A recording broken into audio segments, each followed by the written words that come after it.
اسلام کی تعلیمات محض عبادات تک محدود نہیں بلکہ یہ زندگی کے ہر پہلو کو روشن کرتی ہیں۔ ہمارے پیارے نبی حضرت محمد نے ہمیں یہ سکھایا کہ انسان کی اصل عظمت دولت عہدے میں نہیں بلکہ محنت اور دیانت میں ہے، اور اس کی سب سے خوبصورت مثال ہمیں اس وقت ملتی ہے جب رسول اکرم نے ایک مزدور کے ہاتھوں کو چوم کر اس کی عزت و عظمت کو دنیا کے سامنے آشکار کیا۔ روایت میں آتا ہے کہ ایک دن رسول اللہ نے ایک مزدور کو دیکھا، اس کے ہاتھ سخت محنت کی وجہ سے کٹھور اور زخمی ہو چکے تھے۔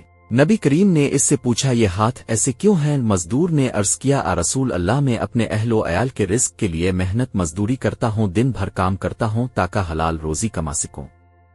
سن کر اللہ کے حبیب نے اس مزدور کا ہاتھ اپنے مبارک لبوں سے چوم لیا اور فرمایا، یہ وہ ہاتھ ہیں جنہیں جہنم کی آگ کبھی نہیں چھوئے گی۔ سوچئے، یہ وہ ہاتھ تھے جنہیں لوگ عام دنیا میں شاید کھردرے اور سخت سمجھتے، لیکن نبا رحمت نے انہیں عزت و عظمت کی علامت بنا دیا۔ یہ پیغام دیا کہ عزت ان لوگوں کے لیے ہے جو حلال کمائی کے لیے محنت کرتے ہیں۔ قرآن پاک میں اللہ تعالیٰ فرماتا ہے کہ انسان کو صرف وہی ملے گا جس کی اس نے کوشش کی۔ ایک اور حدیث میں رسول اللہ نے فرمایا، سب سے بہترین کمائی وہ ہے جو انسان اپنے ہاتھوں کی محنت سے کرے۔ آج ہمیں بھی اس سنت نبی سے سیکھنا چاہیے کہ محنت مزدوری کرنے والے افراد، چاہے وہ مزدور ہوں، کسان ہوں، کوئی بھی پیشہ کرنے والے ہوں، وہ ہمارے احترام کے حقدار ہیں۔ ہمیں چاہیے کہ ان کی قدر کریں، ان کی عزت کریں، کیونکہ یہی وہ لوگ ہیں جو معاشرے کا اصل سہارا ہیں۔ اگر یہ واقعہ آپ کے دل کو چھو گیا تو اپنے مزدور بھائیوں کی عزت کریں، ان کی محنت کا صحیح معاوضہ دیں اور ان کے لیے آسانیاں پیدا کریں۔ اللہ کرے کہ ہمارے ہاتھ بھی حلال روزی میں مشغول رہیں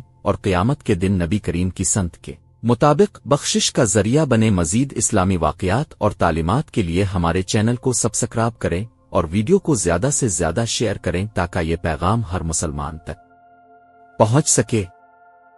امید کرتے ہیں آج کی ویڈیو آپ کو پسند آئی ہوگی۔ ملتے ہیں نیکسٹ نئی ویڈیو کے ساتھ، تب تک کے لیے اللہ نگہبان۔